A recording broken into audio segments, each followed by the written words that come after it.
ভাইরে ভাই, কলার মোচার চপ খেতেও যে এতটা বেশি মজা লাগে তা করে না খাওয়া পর্যন্ত তো কখনো বুঝতেই পারতাম না। কলা হওয়ার পরে ফেলে দেওয়ার মতো এমন একটা জিনিস দিয়েও যে এত মজার একটি রেসিপি তৈরি করা যায় তা বাস্তবে না করা পর্যন্ত তো বুঝতেই পারতাম না। এখানে একটি বড় কলার মোচা নিয়েছি, এটা কিন্তু পাকা কলার মোচা।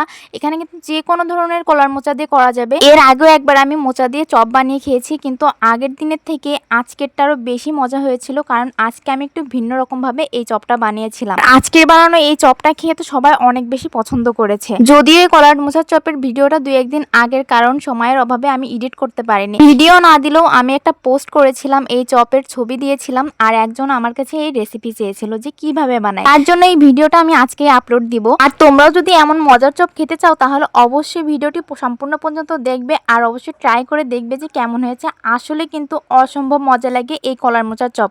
কেউ যদি করে না খায় তাহলে বিশ্বাসই করতে পারবে না যে কলার মোচার চপ খেতেও এতটা বেশি মজা লাগে। এখানে কথা বলতে বলতে তো কলার মোচাগুলো বেছে সুন্দর করে পরিষ্কার করে ধুয়েও নেওয়া হয়ে গিয়েছে। এখন একটি হাঁড়িতে করে পানি গরম দিয়ে দিয়েছি, আর এটা ভালো করে ধুয়ে পরিষ্কার করে নিয়েছি কলার মোচাগুলো, আর এটা দিয়ে দিয়েছি।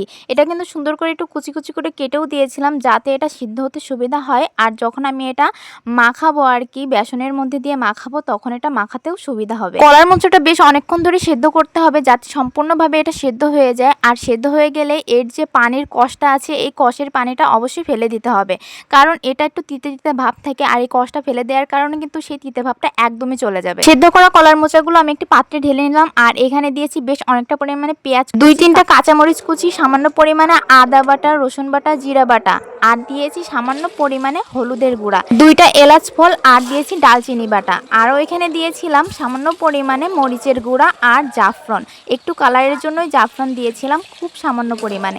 এটা দিয়ে ভালোভাবে মিক্স করে নিয়েছি। তারপরে কিন্তু এই যে আমাদের চপ রেডি হয়ে গিয়েছে। তখন আমি এই উপকরণগুলো দিচ্ছিলাম তখন দুর্ভাগ্যবশত আমার ক্যামেরাটা অফ হয়ে গিয়েছিল, যার কারণে ভিডিওতে আর ওই উপকরণগুলো দেয়া ওঠেনি, তাই আমি মুখেই বলে দিলাম। মেন উপকরণের কথা বলতে তো আমি ভুলেই গিয়েছি, আমি কিন্তু এখানে 2-3 মুঠ বেসনও দিয়েছি। বেসনের কারণেই মূলত এই চপটা সুন্দর ভাজা হয়।